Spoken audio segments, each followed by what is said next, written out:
Are you, as an employer, attractive to talent? You think you are, depending on who you are. Maybe you work in an organization right now where you say, well, I think we're okay, could be a bit better. Or maybe you work somewhere where you say, well, the management thinks we're great. However, in reality, people have a very different point of view. And even employees here have a very different point of view. We need a reality check here. We need a reality check. More and more organizations are complaining about the fact that it's hard to find talent. Often, the discussion very quickly hovers towards one direction, and the one direction is that they say people who apply today have a very unrealistic point of view, their claims are way too high, and their demands are as well. They do everything wrong, we have an amazing offer, they just all feel entitled. However, when we look into the jobs and the real benefits, when we look into the job ads, you might also say there might be a bit of a difference here, and there are reasonable different point of views on the other side of the game. The question is, where do you need to be as an employer when you want to be attractive for talent? Let's look into the reality. And the case we have here is based on something which I saw in reality. It is a live discussion that escalated pretty quickly. A person who works in recruiting, who employs people, someone who is able to decide if you get a working contract or not, publicly under their real name, says we have issues finding talent, especially in the last couple of months. They were looking for entry-level CPAs, certified public accountants, and I can just give you a couple of details they have in their job ad. So first you see this person complaining about it's so difficult to find talent, and then they say, look, we have an amazing offer for entry-level CPAs. We pay up to $13 an hour. We have a football table, a soccer table. We have jeans on Friday, casual Friday, and we also have mandatory after-work socials, which you can visit. I have to visit. And the conclusion of that posting is that the person says, young people have a very unrealistic point of view about the working market, about the market where they have to work in the future and how developments will be. They are all too entitled. Okay, let's get into the analysis first. So first, it's never great when you say, I pay up to $13 an hour. Not only because it's a very low amount, up to can mean anything. Up to could mean $1. So please be specific about what you pay. Some people heard of that already. There are quite a number of people who have the qualification and who are able to choose between different employers. When they do not see what you pay, they will assume payment will be low, and they do not want to waste their time in interviews when you are unable to state what you reasonably are able to pay. And let's face it, when you do not mention what you are going to pay, there's a reason for that. You are most likely fully aware of the fact that your payment isn't great. Payment has to meet the expectations towards the qualifications you want to have. Great qualifications comes with great payment, no exception. However, there are different factors as well. For example, the cost of living. When you are in an area which is extremely expensive, you have to match the demands people have here. And of course, some people say, well, we probably are in New York City, but we also hire people who can live anywhere in the world. So that means we probably could assume, I hope, that we could say you live in North Dakota, so I pay you less. Of course, you could say when people work somewhere else, you can pay them less because their cost of living are lower. However, then we get to the third aspect. You need to keep the organizational peace. Organizational peace means that everything works in alignment with the rules you have. When people find out that you hire people deliberately only to do something cheaper, and I do not mean the jobs where you say, hey, in country A, that job doesn't even exist anymore, it's all 100% outsourced to country B. That's not a problem because people are aware that certain jobs do not exist anymore in certain countries. However, when you say the job exists in country A, where you reside, however, within the country there are some areas that struggle a bit, so you just hire someone from there, make them work remotely, and pay them less. The result of that will be your people will not cooperate, not collaborate, not work together properly with people who get paid less for the exact same job in the exact same country. Be sure that you are able to first meet the expectations toward the qualification. Second, meet the cost of living expectations, no matter if on-site or remote. And third, keep the organizational peace by doing all of what I mentioned before. When you now claim, hey, we can pay well, however, when people have no experience, we prefer to pay less. So first, that can only be temporary. And second, the time for that is pretty much over. I can tell you when I entered the working market at the end of the 90s with more than 10% unemployment in the area where I lived, that was very common. Also for me. I had a contract where they said first 6 months, way less payment. After that, you get more. In the same contract, it said maximum per day is 10 hours. When you work longer than 10 hours, there are no over hours recorded. There's no extra pay. Anything which takes longer than 10 hours is on your personal record and you don't get anything in return. And I signed that contract because I had no other option. Still, great employer, I will tell you, learned a lot. Great start into my career later. These times are over. When you, for example, look into Switzerland and Zurich, where they are looking for people who are able to conduct trams, you see these little trains that go on the road, on tracks which are in the road. They now said they pay, even if you do not have the proper qualification for that, they will pay you a full income even during your phase of training when you learn how to conduct the whole thing. And they do that because there is a shortage of talent. And by the way, as soon as they did that, they suddenly found talent. Magic. Almost like payment and lack of talent is somehow connected. Who could have thought? And by the way, in the English-speaking world, you're usually a lot better when it comes to salary. The US and the UK is way better to proactively tell people, hey, when you do well, let's give you a bit of a salary raise, a bit of a promotion. So in the US and the UK, you tend to be more proactive on it. In other countries, they always wait till the last minute until someone shows up and you have a huge argument every couple of years. And then you negotiate for hours, sometimes days, to find a settlement. And hopefully you think you will not renegotiate for the next 2 or 3 years. Be aware of the fact that being proactive is the better choice here. Getting into more detail of the analysis of that job ad, there are no mandatory company social events. When you say there's a company event, a company social event, which is mandatory, that is straightforward overstepping the line wildly into people's private life. When you tell people we have company social events, it is always by their free will. It's voluntary. It's optional. People can join or they cannot join.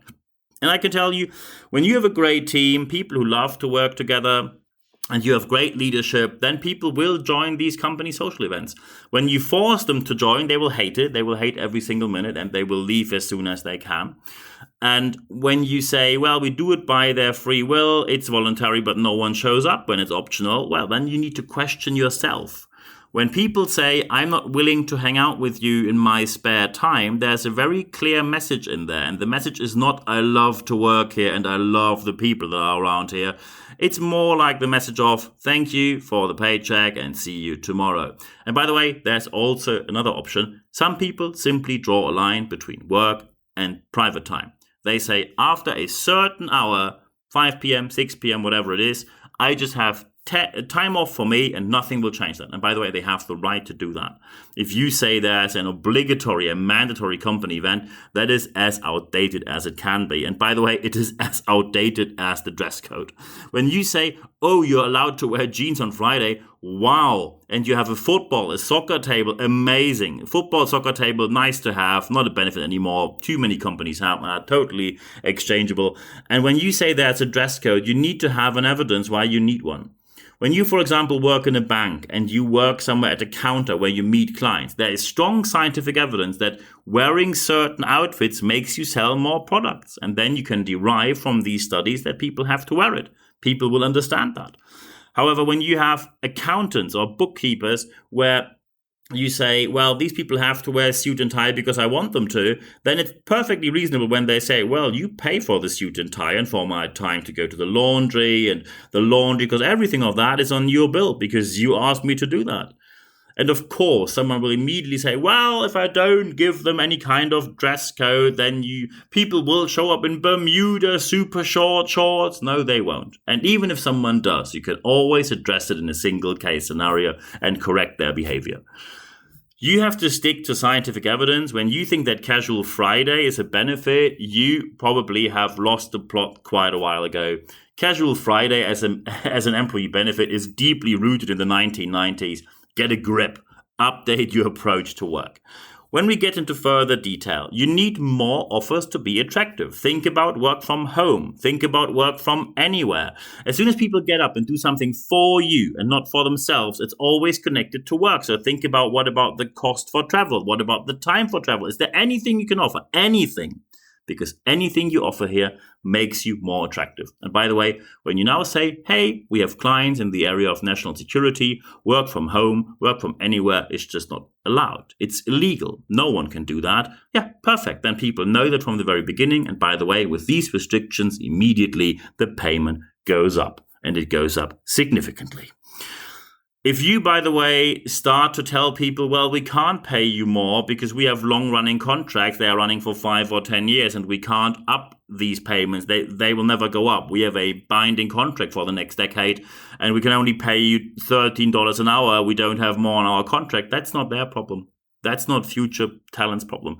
Either you have to renegotiate the contract if you are unwilling or unable to do so. No talent is obliged to go to work for your organization because you closed very bad contracts. And let's face it, even if you would renegotiate the contract, do you automatically raise salaries, or would you wait until someone asks?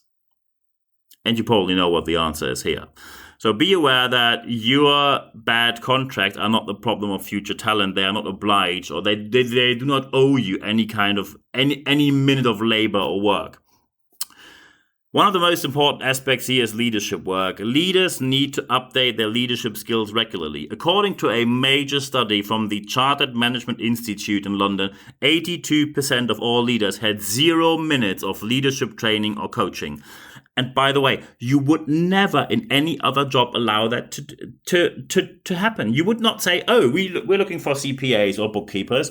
You have no clue about that, but never mind. Here's a computer, a bit of software, a bit of Excel. Just click your way through. It'll work out somehow. You would never choose that. When you want to be part of the 82% of saying, oh, our leaders have an approach which we call training on the job. Training on the job, by the way, is a very structured approach with professional guidance, often delivered by external trainers and highly qualified coaches.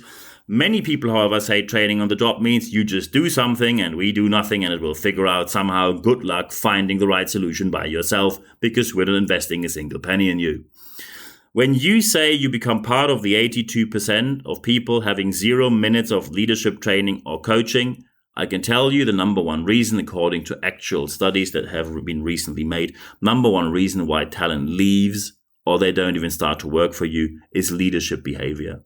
So when you say from leadership training or coaching, or you go for the super cheap online class on YouTube, or the $49 e-learning from someone who's not qualified, or the $10 LinkedIn learning, I share my account with you, click on that video thing, and you call that leadership training, good luck. Your company fails for a reason and you deserve the recruiting costs and troubles you actually caused.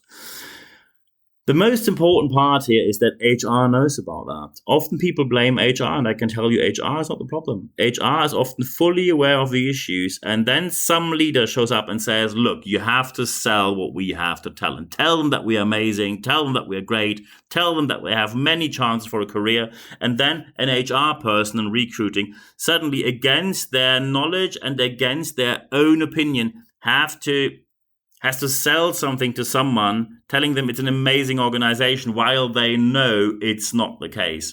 And that, of course, is not a sustainable solution. Even if you get talent convinced somehow to start working with you, they usually leave within a couple of months because they saw that the amazing offer wasn't true at all.